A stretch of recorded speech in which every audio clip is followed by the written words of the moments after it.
Cyril, but modern portraits by English painters, what of them? Surely they are like the people they pretend to represent. Vivian, quite so. They are so like them that 100 years from now no one will believe in them. The only portraits in which one believes are portraits where there is very little of the sitter and a very great deal of the artist. Holbein's drawings of the men and women of his time impress us with a sense of their absolute reality, but this is simply because Holbein compelled life to accept his conditions, to restrain itself within his limitations, to reproduce his type, and to appear as he wished it to appear. It is style that makes us believe in a thing, nothing but style. Most of our modern portrait painters are doomed to absolute oblivion. They never paint what they see. They paint what the public sees, and the public never sees anything. Cyril, well, after that I think I should like to hear the end of your article.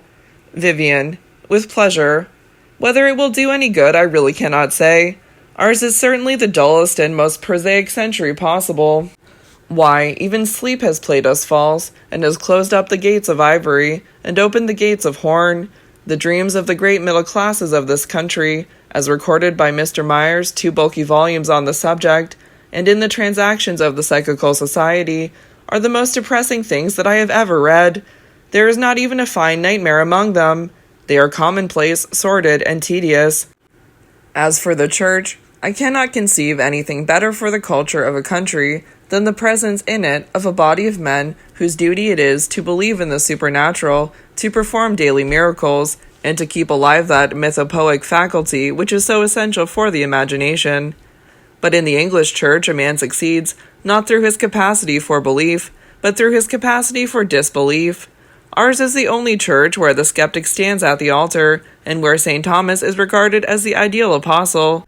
Many a worthy clergyman, who passes his life in admirable works of kindly charity, lives and dies unnoticed and unknown, but it is sufficient for some shallow, uneducated passman out of either university to get up in his pulpit and express his doubts about Noah's Ark, or Balaam's ass, or Jonah and the whale, for half of London to flock to hear him, and to sit open-mouthed in rapt admiration at his superb intellect. The growth of common sense in the English church is a thing very much to be regretted. It is really a degrading concession to a low form of realism. It is silly, too. It springs from an entire ignorance of psychology. Man can believe the impossible, but man can never believe the improbable. However, I must read the end of my article. What we have to do, what at any rate it is our duty to do, is to revive this old art of lying.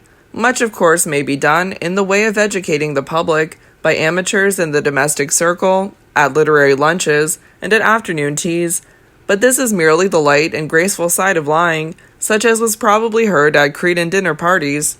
There are many other forms.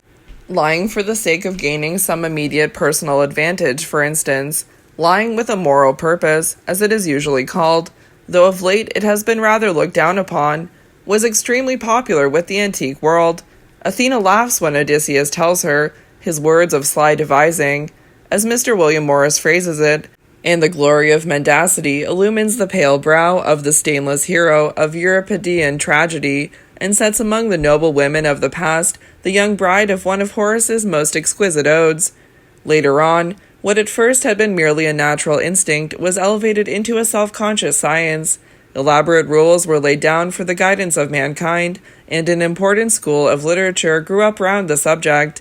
Indeed, when one remembers the excellent philosophical treatise of Sanchez on the whole question, one cannot help regretting that no one has ever thought of publishing a cheap and condensed edition of the works of that great casuist. A short primer, When to Lie and How, if brought out in an attractive and not too expensive a form, would no doubt command a large sale, and would prove of real practical service to many earnest and deep-thinking people. Lying for the sake of the improvement of the young, which is the basis of home education, still lingers amongst us, and its advantages are so admirably set forth in the early books of Plato's Republic that it is unnecessary to dwell upon them here. It is a mode of lying for which all good mothers have peculiar capabilities, but it is capable of still further development, and has been sadly overlooked by the school board. Lying for the sake of a monthly salary is of course well known in Fleet Street, and the profession of a political leader-writer is not without its advantages. but it is said to be a somewhat dull occupation, and it certainly does not lead to much beyond a kind of ostentatious obscurity. The only form of lying that is absolutely beyond reproach is lying for its own sake, and the highest development of this is, as we have already pointed out, lying in art. Just as those who do not love Plato more than truth cannot pass beyond the threshold of the academe, so those who do not love beauty more than truth never know the inmost shrine of art. The solid, stolid British intellect lies in the desert sands like the Sphinx in Flaubert's marvelous tale, and fantasy, La Chimère, dances round it, and calls to it with her false, flute-toned voice. It may not hear her now, but surely someday, when we are all bored to death with the commonplace character of modern fiction, it will hearken to her and try to borrow her wings. And when that day dawns, or sunset reddens, how joyous we shall all be! Facts will be regarded as discreditable, truth will be found mourning over her fetters, and romance, with her temper of wonder, will return to the land. The very aspect of the world will change to our startled eyes. Out of the sea will rise Behemoth and Leviathan, and sail round the high-pooped galleys, as they do on the delightful maps of those ages when books on geography were actually readable. Dragons will wander about the waste places, and the phoenix will soar from her nest of fire into the air. We shall lay our hands upon the basilisk, and see the jewel in the toad's head. Champing like gilded oats, the hippogriff will stand in our stalls, and over our heads will float the bluebird singing of beautiful and impossible things, of things that are lovely and that never happen, of things that are not and that should be. But before this comes to pass, we must cultivate the lost art of lying. Cyril: then we must certainly cultivate it at once, but in order to avoid making any error, I want you to tell me briefly the doctrines of the new aesthetics. Vivian: briefly then, they are these. Art never expresses anything but itself. It has an independent life, just as thought has, and develops purely on its own lines. It is not necessarily realistic in an age of realism, nor spiritual in an age of faith. So far from being the creation of its time, it is usually in direct opposition to it, and the only history that it preserves for us is the history of its own progress. Sometimes it returns upon its footsteps and revives some antique form, as happened in the archaistic movement of late Greek art and in the pre-Raphaelite movement of our own day. At other times it entirely anticipates its age and produces in one century work that it takes another century to understand, to appreciate, and to enjoy. In no case does it reproduce its age. To pass from the art of a time to the time itself is the great mistake that all historians commit. The second doctrine is this: all bad art comes from returning to life and nature and elevating them into ideals. Life and nature may sometimes be used as part of art's rough material, but before they are of any real service to art, they must be translated into artistic conventions. The moment art surrenders its imaginative medium, it surrenders everything. As a method, realism is a complete failure, and the two things that every artist should avoid are modernity of form and modernity of subject matter. To us, who live in the 19th century, any century is a suitable subject for art except our own. The only beautiful things are the things that do not concern us. It is, to have the pleasure of quoting myself, exactly because Hecuba is nothing to us that her sorrows are so suitable a motive for a tragedy.